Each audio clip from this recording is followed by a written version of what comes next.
अभी एडजॉर्प्शन में क्या है, हम ये कह सकते हैं कि सरफेस फिनोमिना है।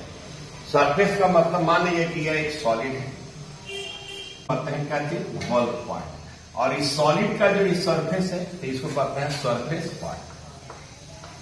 अब मान लो कोई सब्सटेंस जो है इसके सरफेस पर आकर, ये मान लीजिए सॉलिड है और इसको मान लीजिए गैस, तो मान लीजिए सॉलिड के सरफेस पर आकर कोई सब्सटेंस आकर क्या रहे, अट्रैक्ट रहे, और इसी की सरफेस से क्या रहे, अटैच रहे, अट्रैक्ट भी रहे और अटैच भी रहे, या हम यह कह सकते हैं जबकि सब्सटेंस का कंसंट्रेशन बल्क के रेस्पेक्ट में सरफेस पे ज्यादा हो, ठीक है, तो इस फिनोमिनन को हम क्या कहते हैं, एडजॉर्प्शन। अच्छा, जिसके सरफेस पर यह एडजॉर्प्शन हो रहा है इसको हम कहते हैं एडजॉर्बेंट। क्या कहते हैं, एडजॉर्बेंट कहते हैं। और जो अट्रैक्ट हो रहा है इसके सरफेस पर, जो अट्रैक्ट हो रहा है इसको कहते हैं एडजॉर्बेट। क्या कहते हैं इसको, एडजॉर्बेट, इसको कहते हैं एडजॉर्बेट। और फिर पूरे फिनोमिनन को क्या कहते हैं, एडजॉर्प्शन। ठीक है, तो लिखिएगा एडजॉर्प्शन का definition.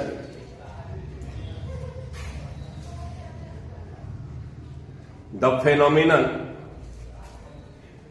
phenomenon in which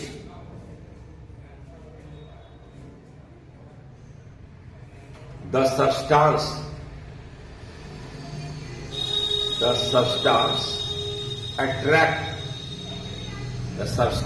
attract and retain on the surface of another substance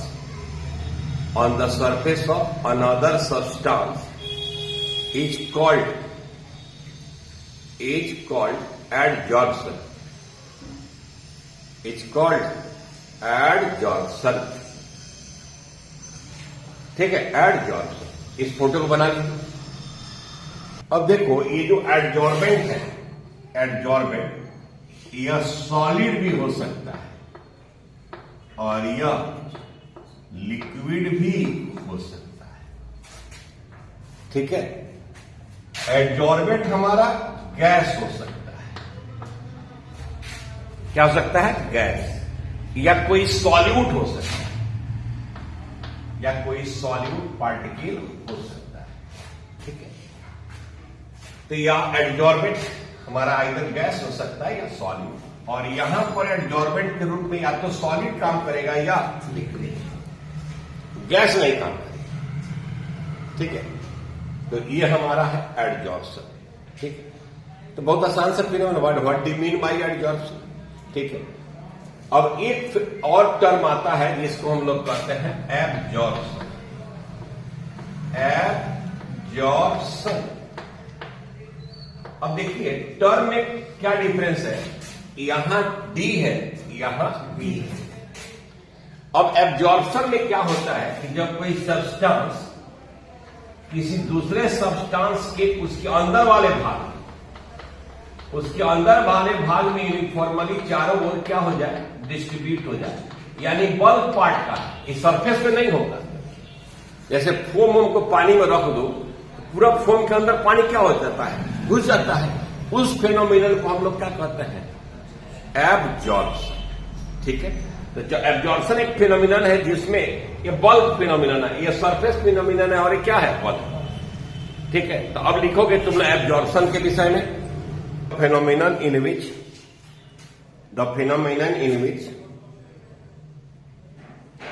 a substance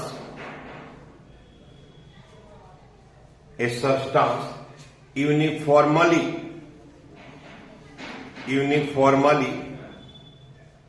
distribute in the bulk part of another substance,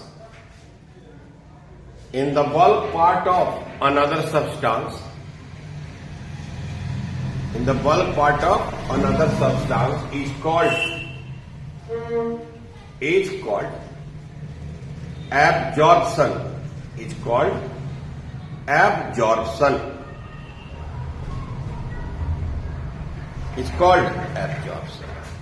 ठीक है, अब एक और टर्म आता है, वह कहलाता है डिजॉर्प्शन। तो देखो, डी माने होता है रिमूवल, डिपार्चर। तो अगर कहता है कि जब एडजॉर्बेंट के सरफेस से हटने लगे, वह फिनोमिनन जिसमें एडजॉर्बेंट के सरफेस से क्या होने लगे, हटने लगे, तो उस प्रोसेस को क्या कहते हैं, डिजॉर्प्शन। तो लिखोगे desorption. Desorption, the phenomenon in which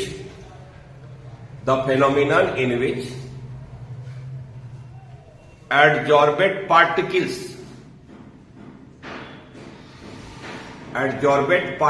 remove from the surface of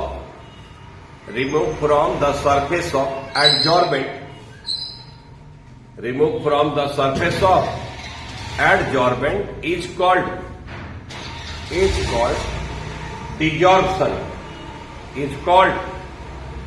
desorption. तो तीसरा टर्म होगा। ठीक है, एक और टर्म है, चला, वह है जॉर्प्शन। बिहार बोर्ड में पूछे हुए था इस बार 23 में, जॉर्प्शन। ठीक है, अब देखो जॉर्प्शन क्या है। जब एडजॉर्प्शन और एब्जॉर्प्शन दोनों साथ साथ होता हो, माने एडजॉर्प्शन भी हो रहा हो और एब्जॉर्प्शन भी हो रहा हो एक साथ, तो उस फेनोमिनन को क्या कहते हैं, उसको कहते हैं जॉर्प्शन। तो लिखोगे तो फेनोमिनन इन विच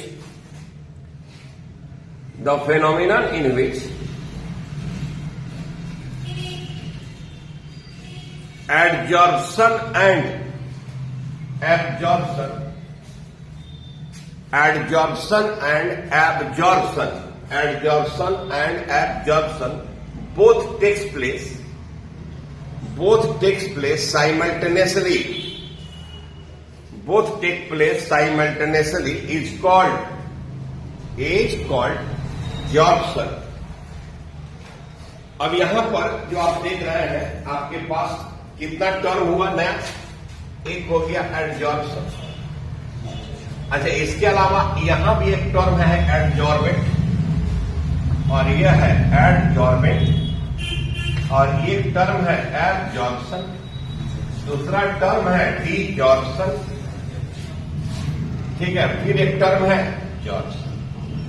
तो एडजॉर्बेंट और एडजॉर्बेंट मिलेगा तब बनेगा एडजॉर्प्शन। ठीक है, तो ये इंपॉर्टेंट टर्म है इस पॉइंट्स का एडजॉर्प्शन में। ये समझ में आ गया हो। अब हमको पढ़ना है एडजॉर्प्शन और एब्जॉर्प्शन में डिफरेंस। ठीक है, तो नोट कीजिए, तो ये आपका एडजॉर्प्शन और एब्जॉर्प्शन में डिफरेंस है। जैसे एडजॉर्प्शन में कहता है it is the phenomenon of higher concentration of particles of gas और लिक्विड ऑन द सरफेस पर than in the bulk of solid. और उसमें कहता है it is the phenomenon in which particles of gas और liquid get uniformly distributed throughout the solid. इसके पूरे body में जाता है। कहता है it is the surface phenomenon, it is bulk phenomenon. Absorption is rapid in the beginning and it slowly decreases. और यहां पर ये गलती लिखा गई, absorption occur at uniform rate. Example में जो सिलिका जेल है वाटर मॉलिक्यूल एडजॉर्ब करता है, और जो एनहाइड्रस कैल्शियम क्लोराइड है वह वाटर मॉलिक्यूल एब्जॉर्ब करता है। तो ये आपका बहुत इंपॉर्टेंट क्वेश्चंस है आपके लिए, बोर्ड के लिए स्पेशली। तो इसको आप नोट कर लें और तैयार भी रखें, क्योंकि ये सब सवाल शॉर्ट क्वेश्चन में पूछने वाला है। एक टर्म है इंथैल्पी ऑफ एडजॉर्प्शन। ठीक है, अब मान लीजिए कि ये हमारा सॉलिड है, इस पर कोई भी गैस मॉलिक्यूल आके सरफेस पर एडजॉर्ब हो रहा है। ठीक है, कोई भी गैस मॉलिक्यूल सरफेस पर आकर क्या हो रहा है, एडजॉर्ब, जिसको हम लोग एडजॉर्बेंट कहते हैं। क्या कहते हैं इसको, जो किसी सरफेस पर आकर अट्रैक्ट होता है, इसको क्या कहते हो बाबू, तो इसको हम लोग कहते हैं एडजॉर्बेंट। क्या कहते हैं? एडजॉर्बेंट। और जिसके सरफेस पर होता है इसको क्या कहते हैं? एडजॉर्बेंट। इसको कहते हैं एडजॉर्बेंट। अब देखो, ये जो गैसियस मॉलिक्यूल है, आप जानते हैं कि गैस मॉलिक्यूल्स के पास एनर्जी होता है। क्या होता है? एनर्जी। तो कोई भी गैस मॉलिक्यूल अगर इसके सरफेस पर आकर यहां अट्रैक्ट रह रहा है तो तभी अट्रैक्ट होगा जब एनर्जी का ये लॉस करेगा। जब तक यह एनर्जी का लॉस नहीं करेगा तब तक यह सरफेस पर आकर अट्रैक्ट नहीं। जब तक पॉकेट में पैसा रहेगा घर याद पड़ेगा। जब पॉकेट का पैसा खर्च हो जाएगा तब माँ बाप याद पड़ते हैं। तो ऐसे ही यह मॉलिक्यूल तभी आके इसके सरफेस पे अट्रैक्ट यहां होगा जब यह एनर्जी का क्या करेगा? लॉस करेगा। तो जो एडजॉर्प्शन है वह एक्सोथर्मिक फिनोमिनन है। ठीक है। तो कहता है कि एक मोल एडजॉर्बेंट, जब एडजॉर्बेंट के सरफेस पर एडजॉर्ब होगा, कितना मोल? एक मोल जब एडजॉर्बेंट के सरफेस पर एडजॉर्ब होगा तो एनर्जी रिलीज करेगा ना। तो जितना एनर्जी रिलीज करता है उसी को क्या कहते हैं? Enthalpy of adsorption. ठीक है, उसे कहते हैं इंथैल्पी ऑफ एडजॉर्प्शन। तो लिखिए, तो ये हमारा इंथैल्पी ऑफ एडजॉर्प्शन का डिफिनेशन हो गया। The amount of energy release when one mole adsorbent adsorb on the surface of adsorbent is called enthalpy of adsorption. इसीलिए एडजॉर्प्शन इज एक्सोथर्मिक प्रोसेस। यह एक्सोथर्मिक प्रोसेस है, मतलब यह एनर्जी रिलीज करता है। तो जिस प्रोसेस में एनर्जी रिलीज होता है उसको कहते हैं एक्सोथर्मिक, और जिसमें एब्जॉर्ब होता है उसको कहते हैं एंडोथर्मिक। ठीक है, हम उम्मीद करते हैं अच्छा ढंग से समझ में आ रहा होगा और आप भी इसको बढ़िया से उतार लीजिएगा। चला तो चलते चलते आपको नंबर आ जाएगा बोर्ड में। बहुत बढ़िया शानदार टॉपिक है। ठीक है, तो चलिए आगे बढ़ते हैं। तो कहता है कि there are two types of adsorption. एक हमारा है फिजिकल एडजॉर्प्शन या फेजिजॉर्प्शन, और एक है केमिकल एडजॉर्प्शन या केमिजॉर्प्शन। दोनों नाम एक ही है। ठीक है, तो अब देखो, यह तो ऑब्जेक्टिव यहाँ शॉर्ट क्वेश्चन पूछेगा, what do you mean by physical adsorption and what is it's characteristics, या पूछेगा व्हाट इज केमिकल एडजॉर्प्शन या व्हाट इज इट्स कैरेक्टरिस्टिक्स। तो हमको समझना है दोनों क्या है। अगर एक बार आप समझ लिए तो आपको यह याद हो जाएगा। ठीक है, तो अब देखो यहां पर फिजिकल एडजॉर्प्शन में क्या है। यह है एडजॉर्बेंट। ये क्या है? ये हमारा है एडजॉर्बेंट, यानी जिसके सरफेस पर एडजॉर्प्शन होता है उसको क्या कहते हैं? एडजॉर्बेंट। और यहां पर ये सारा जो है ये क्या चीज है? यह है एडजॉर्बेंट। ये क्या है हमारा? एडजॉर्बेंट। ये हमारा एडजॉर्बेंट। ये जो हमारा है ये है एडजॉर्बेंट। ठीक है, तो यहां जो क्लासिफिकेशन है वो देखो क्या है। तो इट्स एडजॉर्बेंट। एडजॉर्बेंट और एडजॉर्बेंट के बीच जो अट्रैक्शन फोर्स है उसके आधार पर है।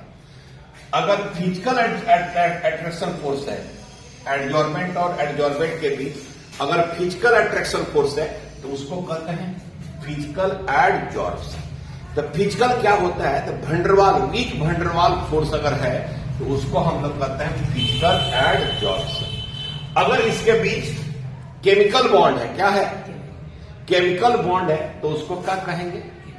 केमिकल एडजॉर्प्शन ना। तो the adsorption in which there is a weak physical force of attraction between adsorbent and adsorbent is called physical adsorption. इसमें क्या लिखेंगे? The adsorption in which a strong chemical bond, ठीक है, between adsorbent and adsorbent is called chemical adsorption. तो पहला तो definition से ही है। ठीक है, तो ये आपका डिफिनीशन हो गया फिजिकल एडजॉर्प्शन का और केमिकल एडजॉर्प्शन का, जिसको आप लिख लेंगे।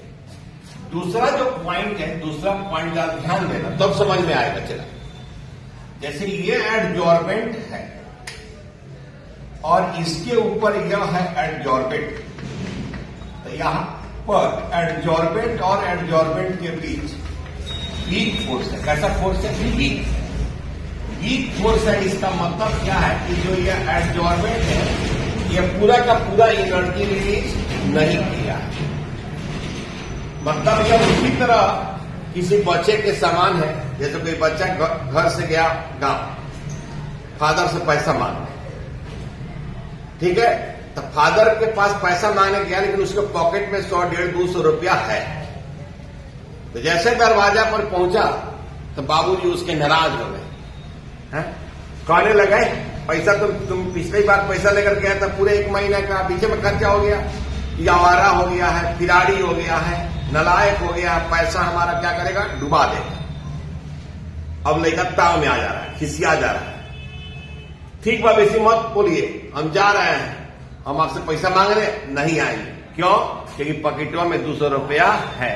इससे न बाबू लौट गए, पूरा का पूरा रुपया खर्चा हो गया रहता, खाली हाथ कर गए रहते तो बाबूजी कितनों खिसियाते तो बउआ जी नाराज होते। यानी यहां पर वीक फोर्स है, यानी कि पूरा का पूरा एनर्जी रिलीज नहीं किया है। लेकिन यहां क्या है कि यहां पर जब ये यहां पर केमिकल बॉन्ड बना लेगा, यहां इसके साथ अगर केमिकल बॉन्ड बना लिया, इसका मतलब है पूरा का पूरा एनर्जी का किया है, रिलीज कर दिया है। इसीलिए कहता है कि इसका इंथैल्पी ऑफ एडजॉर्प्शन जो है वह कम है, और इसका इंथैल्पी ऑफ एडजॉर्प्शन क्या है? ज्यादा होता है। मतलब फिजिकल एडजॉर्प्शन में कम एनर्जी रिलीज होगा और केमिकल एडजॉर्प्शन में ज्यादा एनर्जी रिलीज होगा। ठीक है, तो आइए इसको देखते हैं।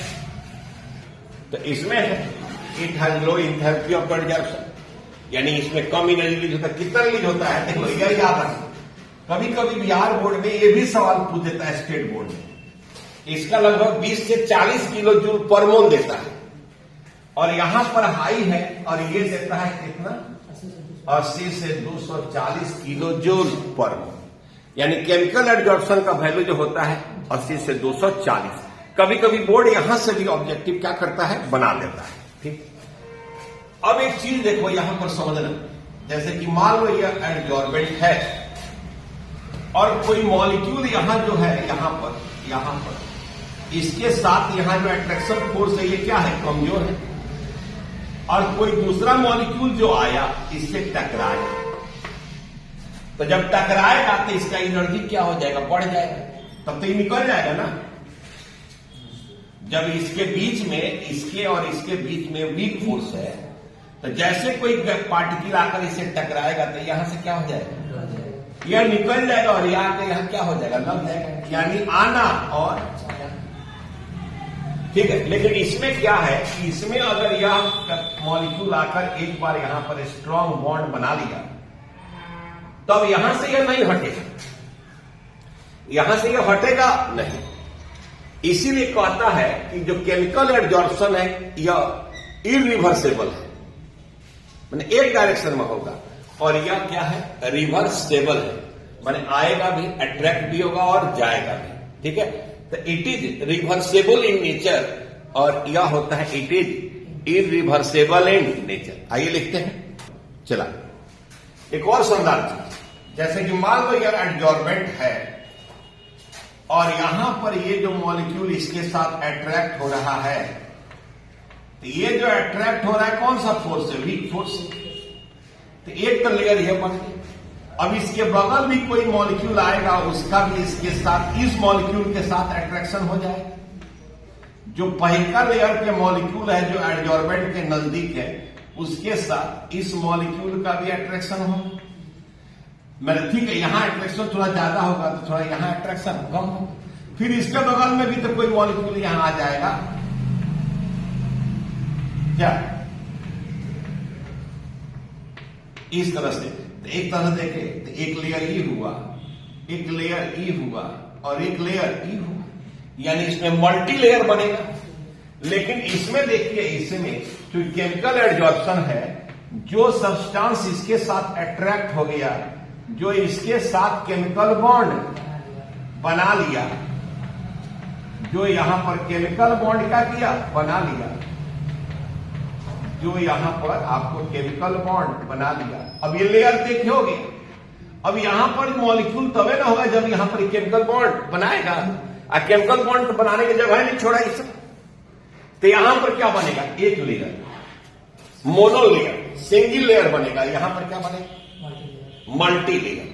तो इसको लिखते हैं physical adsorption is the multi layer phenomenon, और वो हमारा क्या है, मोनो लेयर फिनोमिनन है। ठीक है, आइए, और इसमें हो गया it for multi layer, is for mono layer. अब देखो जो यहां पर पांचवा जो पॉइंट है, तो कहता है कि फिजिकल एडजॉर्प्शन मान ली इस सरफेस पर, ठीक है, कहीं ज्यादा होगा कहीं कम होगा, लेकिन कहीं ना कहीं हर जगह थोड़ा बहुत होगा, कहीं अधिक हो सकता है और कहीं कम। यानी ये स्पेसिफिक इन नेचर नहीं है, लेकिन केमिकल बॉन्ड वहीं बनेगा जहां एक्टिवेशन एनर्जी मिले। ठीक है, तो इसीलिए कहता है कि यह स्पेसिफिक इन नेचर होता है, यह स्पेसिफिक इन नेचर नहीं होता है।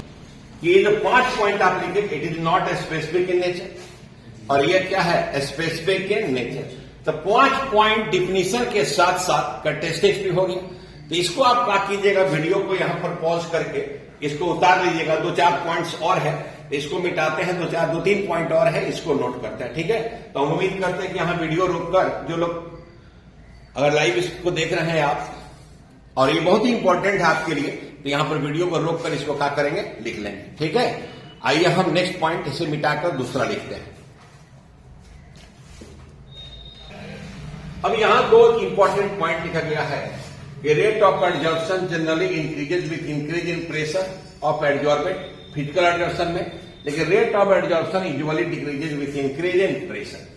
और सातवां है rate of adsorption decreases with increase in temperature.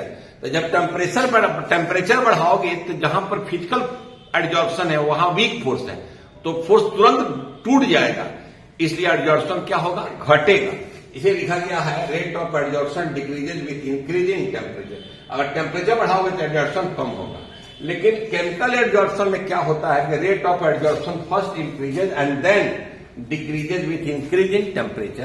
क्योंकि जब फर्स्ट टेम्परेचर बढ़ाओगे तो एक्टिवेशन एनर्जी मिलेगा, तो एक्टिवेशन एनर्जी मिलेगा तभी तो बॉन्ड बनाएगा।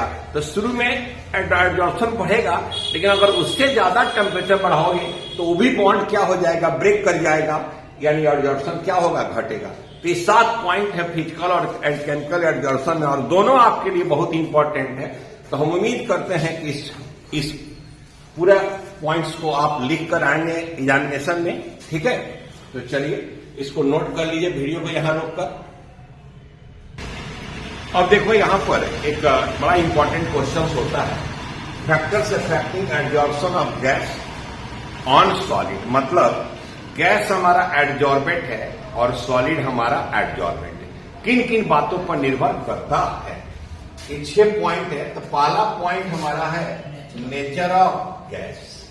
तो देखो किसी भी सॉलिड के सरफेस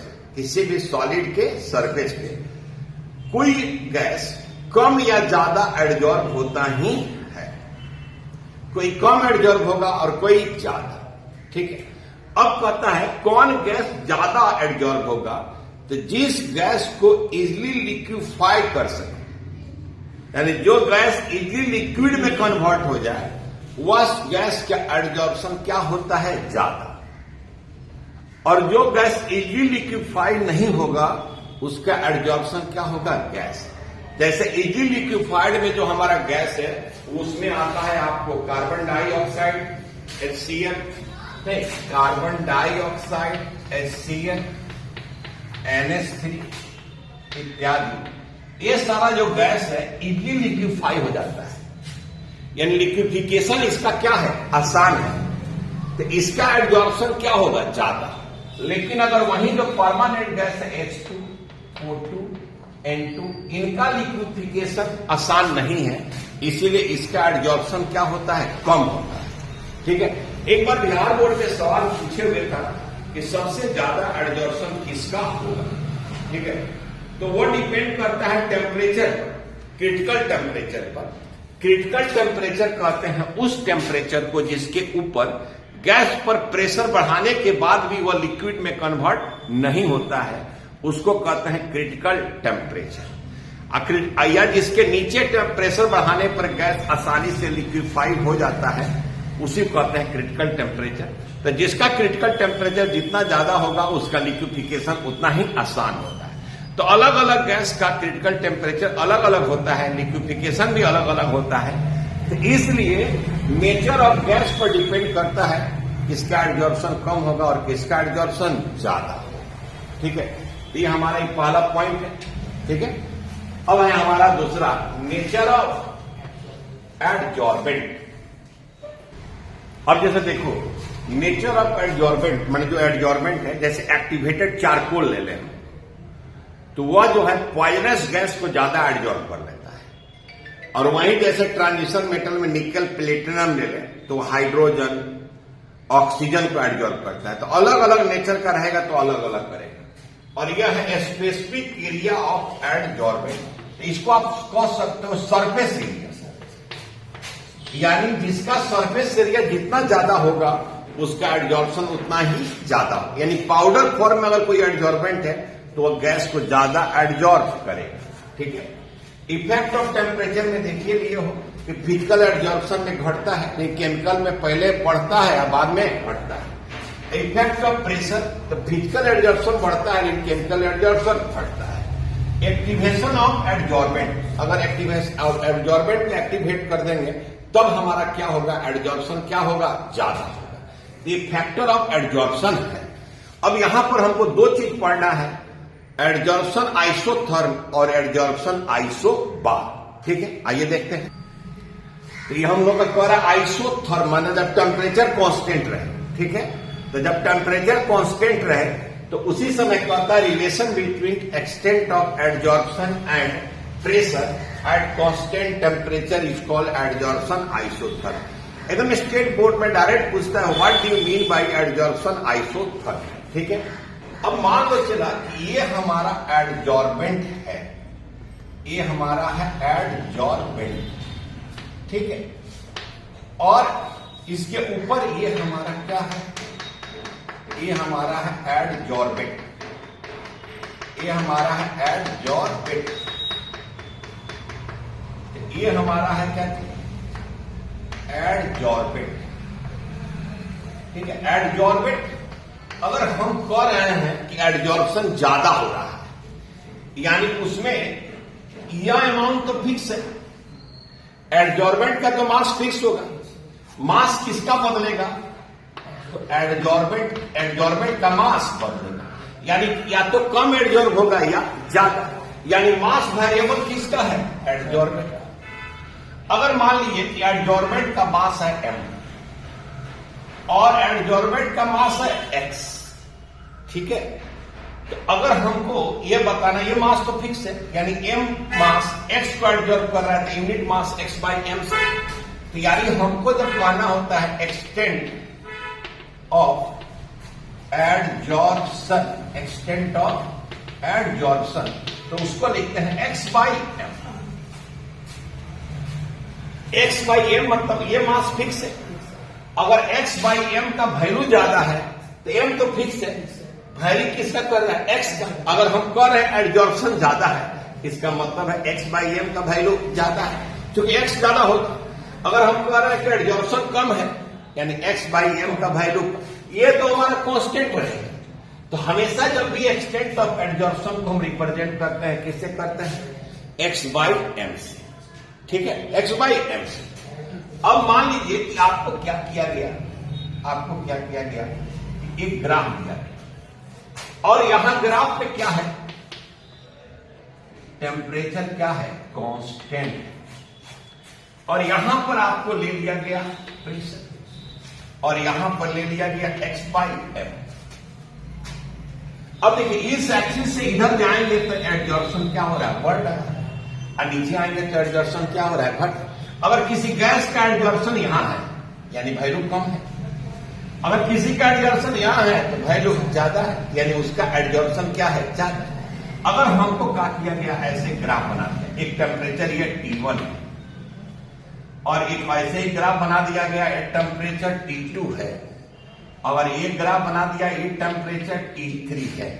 यानी यहां पर एक्सटेंट ऑफ एडजॉर्प्शन और प्रेशर के बीच में 3 रिलेशन बनाया गया है, जिसमें एक T1 है, T2 और T3 है।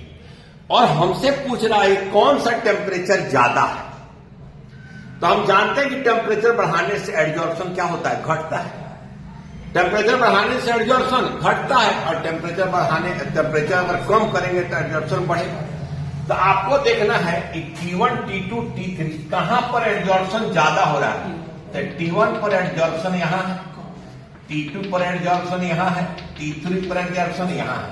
यानी कहां पर एडजॉर्प्शन ज्यादा है, T3 के T1 पर। एब्जॉर्प्शन T3 पे ज्यादा है और T1 पर कम है। तो इसका मतलब यह हुआ कि T1 टेम्परेचर ज्यादा है और T3 टेम्परेचर कम है। तो यहां पर इसका मतलब यह हो गया कि T1 is greater than T2 और T2 is greater than T3। हम उम्मीद करते हैं कि आप सीखे होंगे। अगर ऐसा ग्राफ दे दिया और पूछा कि ऑर्डर क्या है टेम्परेचर का, किसका कौन सा टेम्परेचर ज्यादा होगा, T1 ज्यादा होगा या T3। तो चूंकि T1 पर एडजॉर्प्शन कम है यानी T1 ज्यादा है, T3 पर एडजॉर्प्शन ज्यादा है यानी वहां उसका टेम्परेचर क्या है, कम है। तो इसको आप नोट कर लीजिएगा। और देखो एक अगर ग्राफ हम लेते हैं, एक ग्राफ लेते हैं कांस्टेंट टेम्परेचर, इस एक्स एक्सिस पर हम ले रहे हैं प्रेशर और इस एक्सिस पर ले रहे हैं एक्सटेंट ऑफ एडजॉर्प्शन। तो इसका ग्राफ आता है ऐसे, ठीक है, ऐसे। यानी जब प्रेशर ऐसे बढ़ाते हैं तो पहले एडजॉर्प्शन बढ़ता है, ठीक है, और उसके बाद एक कांस्टेंट के बाद फिर एडजॉर्प्शन, प्रेशर बढ़ाने पर कोई प्रभाव नहीं पड़ता। तो यहां पर इसको हम लोग कहते हैं सैचुरेशन प्रेशर। क्या कहते हैं, सैचुरेशन प्रेशर। यानी वह प्रेशर जिस पर एक्सटेंट ऑफ एडजॉर्प्शन पर कोई प्रभाव नहीं पड़ता है उसको कहते हैं सैचुरेशन प्रेशर, ठीक है। अब यहां पर अब देखो इसको कहते हैं फ्रेंडलिक एडजॉर्प्शन आइसोथर्म, क्योंकि फ्रेंडलिक ने स्टडी किया था। तो इन्होंने क्या स्टडी किया था, यहां पर देखो, यहां इन्होंने 3 तरह का स्टडी किया था।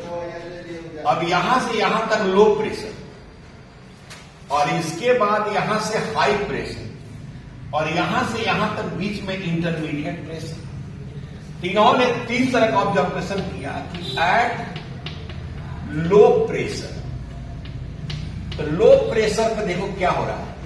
एट लो प्रेशर पर कि प्रेशर बढ़ा रहे हैं तो एडजॉर्प्शन क्या हो रहा है, बढ़ रहा है, डायरेक्टली प्रोपोर्शनल हो रहा है। यानी यहां पर x/m is directly proportional to p। यानी यहां p का पावर क्या है, 1।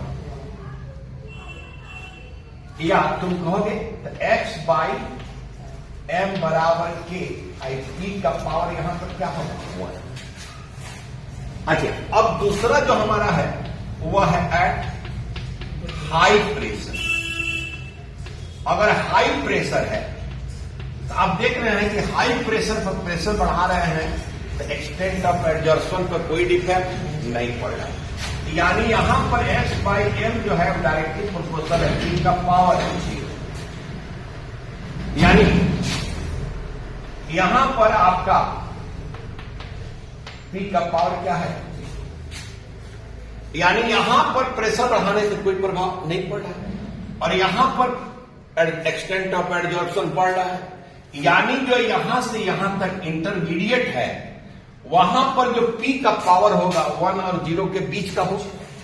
तो एट कहता है तीसरा, at moderate pressure, at moderate pressure. At moderate pressure में x/m directly proportional to p का पावर 1/n।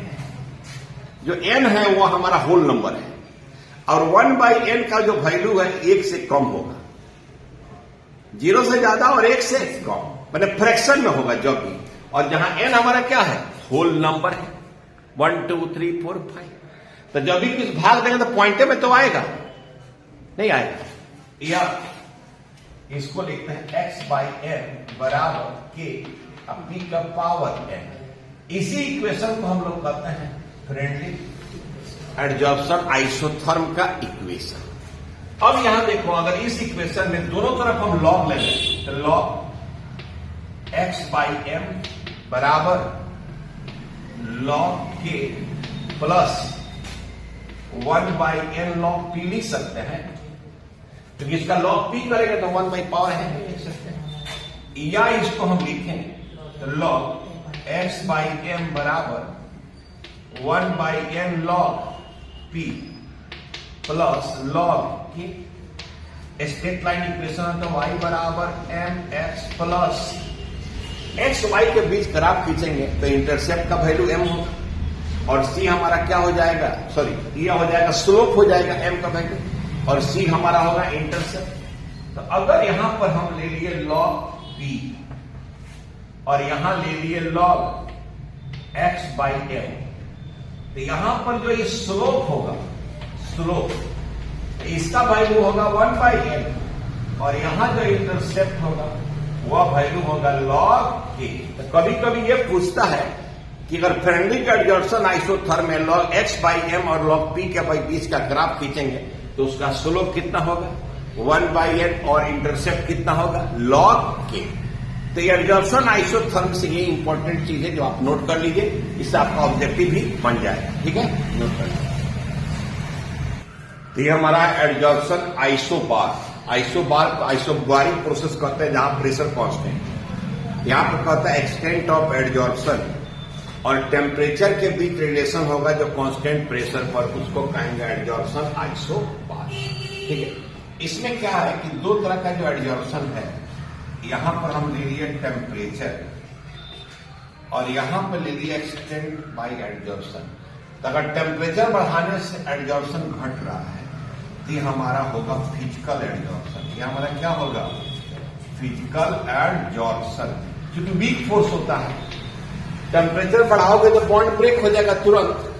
और केमिकल एडजॉर्प्शन में क्या होता है, अगर टेम्परेचर बढ़ाओगे, टेम्परेचर और यहां पर है एक्सटेंट ऑफ एडजॉर्प्शन, तो टेम्परेचर बढ़ाओगे तो बढ़ेगा, फिर क्या होगा, घटेगा।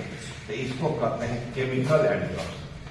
हो सकता है कभी कभी आपको ऑब्जेक्टिव दे दे इस हिसाब से कि आइडेंटिफाई कीजिए केमिकल एडजॉर्प्शन है कि फिजिकल एडजॉर्प्शन है। तो अगर एक्सटेंट ऑफ एडजॉर्प्शन और टेम्परेचर के बीच ग्राफ हो और ये ग्राफ हो, ये केमिकल एडजॉर्प्शन होगा और ये ग्राफ हो तो यह हमारा फिजिकल एडजॉर्प्शन होगा।